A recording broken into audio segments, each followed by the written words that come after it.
What is up, guys? Mcdoubles back again with a brand new video, and today we're going to be doing something a little bit different. We're going to talk about the new Fel-Forged game mode with the video that just came out and the announcement for that, and we're going to do a little bit of PvP and playing on the Twilight Zone character, the Shadow Warrior, so I hope you guys enjoy. Let's jump right in. Okay, guys, so I know it's been a bit since my last video, but I want to do something a little bit different. I just want to talk about the brand new game mode, and we'll complete some dailies and play on the Shadow Hybrid a little bit in the process. I haven't really touched him in a bit. I did have plans actually to do a brand new build with a brand new character, but the thing is, time got away from me. I literally got COVID. I have a job in real life, right? So yeah, just didn't work out. So I'm thinking to myself, okay, there's really no reason to start a brand new character right now. I might do it, considering the fact that the release date for Fel-Forged has been announced, and it's a little bit of a ways away. Release date set for January 29th. It's not that far away, but, there's definitely room in there to make a new character. So now I might make one, but my initial idea was that I didn't want to make a new character because I was thinking, what if I'm halfway into a series when Fel-Forged comes out? I'm clearly going to quit that series, and I don't want to do that, right? So anyway, let's talk about the updates a bit while we do this BG. So they announced this brand new idea, right? They call it League number 2. So with this new League patch, there's going to be a variety of new upgrades to the game. Many of them are absolutely crazy. So one of the cool things I saw from the announcement video was actually this idea of adding what they call golden skill cards. Yeah, this is pretty sick, guys, because golden skill cards will actually allow you to have a second guaranteed ability. I'm not exactly sure to what degree. It just says second guaranteed ability in wildcard mode. There might be no restrictions on that, but that means my idea to have multiple skill cards, right, at least 2, it's coming into the game, which is very, very nice. They're also making it to where your other specs will have separate scrolls of fortune. That's a pretty big deal as well. Reason being is other specs never made any sense to me because you didn't have any of the same stuff your original spec had in terms of being able to re-roll it and kind of control it to some degree. So unless you got stupid lucky, the other spec, it was always a joke. I just never thought it was worth anybody's time. Although, of course, there were ways to make it work, but I think that by adding scrolls of fortune to every single spec so that you can unlock them separately for each spec and have a chance of having multiple specs on one character that's actually good, that's obviously a big deal. But then they talked about this Fel-Forged mode, right? So yeah, they're bringing back, Fel-Touched, which was this idea where you would start at level 20 and you're kind of mimicking a demon, right? You know how demons in World of Warcraft lore, when they die, they go to the Twisting Nether and then they kind of reincarnate. Well, you do that in Fel-Touched mode, now called Fel-Forged mode. You start at level 20, you re-roll all the abilities, and you try to get something really sick because you're going to be guaranteed to have those same level 20 abilities every time you reset. And of course, you then go out of your way to level every single time. All we're doing with this game mode is, well, just leveling, and that's really fun for people like me who only like to do that in the first place anyway. So I really enjoy it because you're constantly going back down into the world, fighting people, PvPing like crazy. Now you might be asking what happens to your stuff. When you do die in Fel-Touched mode, you will lose all of your stuff. But the thing is, what you can do is, at least in the original Fel-Touched mode, there were ways to save your items.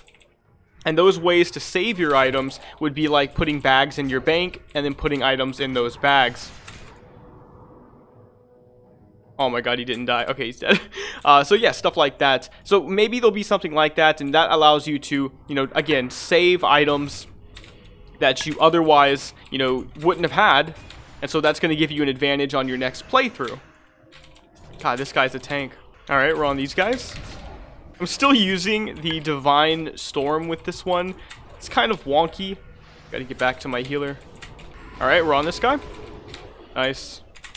See, this is what sucks about this build, right? I'm out of mana so fast. It's just stupid. It's absolutely stupid. 48 mana. And I really just don't know how to make that better. All the ways that are there, they're just not good enough. So it just feels like a waste of talent points compared to other things I could get. Oh, I literally forgot that I had life tap. Wow, I feel stupid. That's really bad. But anyway, guys, the Fel-Forged mode, again, Fel-Touched mode, coming back. It's pretty freaking sick. Some extra stuff to know about Fel-Forged mode. You actually get increased loot. It's kind of like playing on high risk, but also on steroids. So that's pretty fun if you like to be able to farm elites and stuff like that and still get, usable stuff. There's brand new currencies. You can group with Fel-Forged players now that did not actually exist in the original one. So that's pretty sick. We can work together, which is really awesome. So I'm pretty excited about this just overall. I know I'm going to go hard in it. People who watched me back in the original Fel-Touch time, you know that I made like a shit ton of videos playing Fel-Forged. I thought it was an incredibly good game mode. It felt like it was literally made for me in a lot of ways. And by the way, I created a guide for it that you can check out here all the way back when, but it is still relevant, so make sure to check out that Joining the Burning Legion Fel-Touch guide if you haven't played it before. Now, the really cool thing is that there's a lot of builds we still haven't tried. I actually did end up creating a Wrath Hunter, but I'm going to have to recreate it for the Fel-Forged mode. Like, these are things we can go for, and we can focus entirely on PvP, and of course not be punished for it, right? Because one thing I've noticed on all my max level characters is that, you know, you can get a full set of PvP gear pretty easily, not the epic stuff, obviously, and at that point, you just fall behind people who, you know, actually play the game. Now, some of you guys might think that's a good thing. I disagree. I think for PvP, you should be able to just like randomly log into characters and just start competing right away. I don't think there's anything wrong with that. That's the whole point of, you know, PvP. It's supposed to be a little bit more casual, and it retains players, and so we should be happy with that, I think. But of course, that's not necessarily the case in Ascension anymore. People like me might not have to worry about it as much because I've just been playing the server for a long time and I get help. But for normal people, you know, you've got to think about that. So we got to make sure that like everybody can compete relatively equally in PvP. I do think gear should matter. I just don't think the gap should be as high as it is, right? So for Fel-Forged mode, hopefully that's not going to be the case, as it should be easier, if it's anything like how it originally was, to get really good PvP gear with relatively minimal effort, because, hey, it's a fun mode, right? And it also is going to add a lot more PvP just in the open world. Speaking of that, they've also apparently created flex raids. Slay the world bosses of Azeroth, delve deep into dungeons, compete in battlegrounds, and test yourself against Ascension's custom scripted flex and heroic raids. It's for vanilla content, which is pretty nice. I know I'm not a huge PvEer anymore. Trust me, there were times where I loved WoW PvE, but I just got burnt out on it years ago.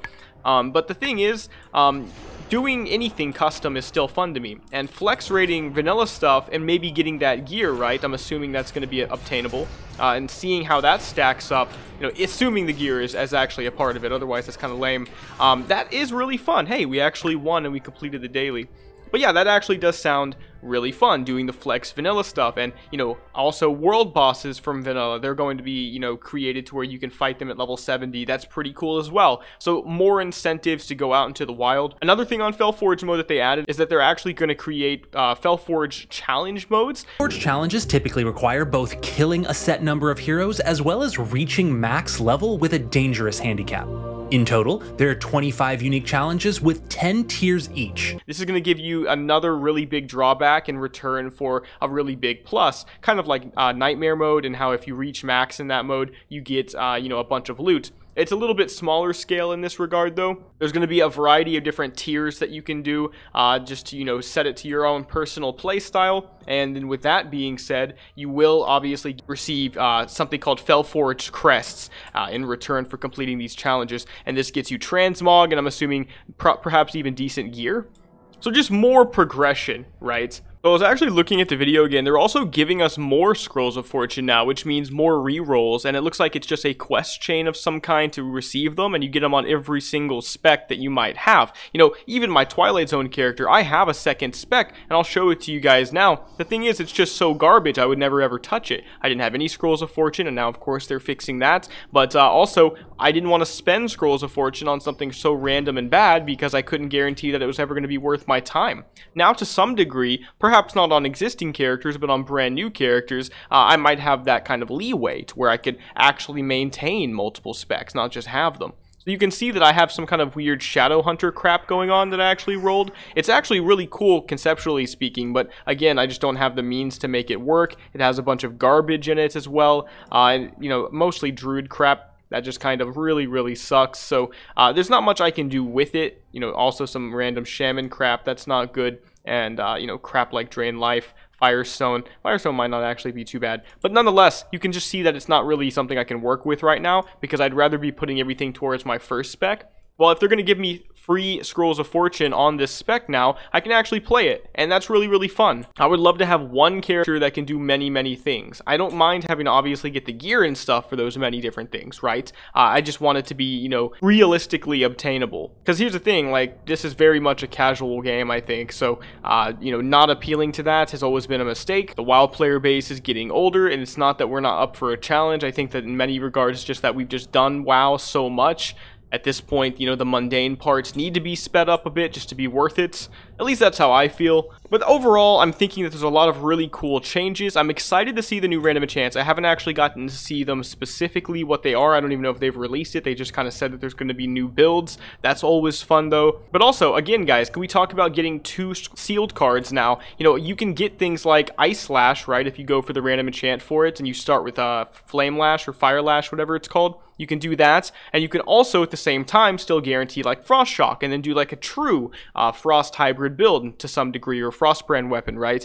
This is quite good. I really, really like the idea of being able to, you know, hyper guarantee something solid, because, you know, the game is incredibly random with just your abilities. Having some kind of controlled agency, I think, can't possibly be bad. Other examples would be like shadow stuff. You can kind of guarantee, let's say, like Sunder armor, and so you can go with a Soul Sunder build, or Sunder Soul build with the shadow form. That's really cool. It's not actually as hard to get that one as you might think. You just go defensive stance starting off, and then you get lucky with the weighted, you know, Sunder armor. But my point is, you can make these things happen a lot easier. I think players are really going to appreciate that, because I know I am. All right, we might as well open some sealed cards. Why not?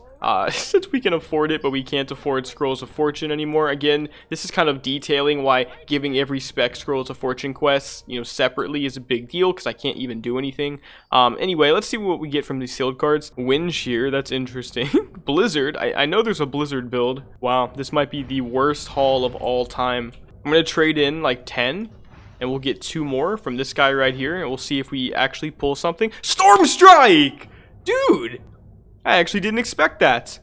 Storm Strike's actually pretty good, and one thing I'm thinking is that I should keep that for Fel-Forged mode, because guaranteeing the Storm Strike, I'm assuming every time I hit 40 I'll get Storm Strike on that character. That could be really sick, and with the golden one we could probably pair that with something else that is hybridy, right? Maybe the Chain Lightning, maybe, you know, the Pyroblast, and we could go for like a Fireball start, do a Fire hybrid. So these are the kinds of, you know, options that open up suddenly when golden sealed cards exist. So sticking the Storm Strike in the bank, I think we'll keep that for something, you know, for Fel-Forged mode and see what we can do with it. But I actually think that's pretty good. But yeah, guys, so that was basically what I wanted to talk about. Just kind of like casually talking about the new game mode, and, you know, just showing you guys that I'm still here and that this character is pretty cool still, and that I enjoy him as well. You know, the last thing I just want to end on is that, you know, we do have the Fel-Forged guild, literally called Fel-Forged. Feel free to join as a Fel-Forged character when that mode comes out, because the whole point is we're going to be destroying these cities, getting into big groups, and just dominating, or at least we're going to get our asses kicked at first, but when we get gear, we'll start dominating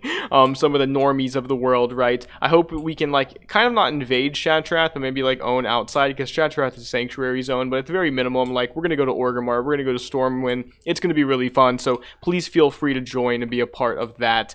Cannot wait. But anyway, guys, yeah, that's 11 days from now, but it's going to be really sick when it does come out, so expect a lot of videos for that. But anyway, guys, that's going to be the end of this video. If you guys enjoyed it, make sure to give it a like and a subscribe. I will see you guys in the next video. Mcdoubles out.